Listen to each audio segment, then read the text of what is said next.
دوست کو نہ آزمائیں۔ اگر آپ اسے صرف آزمائش پر رکھیں گے تو آپ کے ذہن میں صرف اس کی غلط باتیں رہیں گی اور آپ اس کی خوبیوں کو نظر انداز کر دیں گے۔ ضروری نہیں کہ آپ جیسا چاہتے ہیں وہ تمام خوبیاں اس میں موجود ہوں۔ دوست کو پرکھنے اور بھی انداز ہوتے ہیں۔ مثال کے طور پر اگر آپ ہر ایک کو اچھا سمجھتے ہیں تو آپ کے پاس اچھے دوستوں کی کمی نہیں ہوگی۔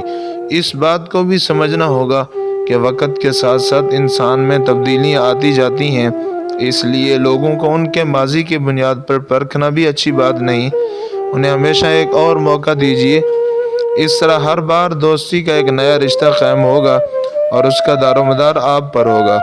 آپ اس نئے رشتے کو کیسے نبھاتے ہیں؟ کسی کے بارے میں پہلے سے رائے قائم نہ کریں۔ اپنی دوستی کے معیار کا اندازہ اس سلسلے میں ہونے والے تجربات سے کریں۔ دوستی کا رشتہ چاہے بہت سچا اور پکا ہو یا عام سا ہو، جہاں دونوں دوست ہم خیال ہوں، اگر آپ اس کے بارے میں مستقل ایک رائے ہی قائم نہیں رکھیں گے تو رشتہ خوب پھلے پھولے گا۔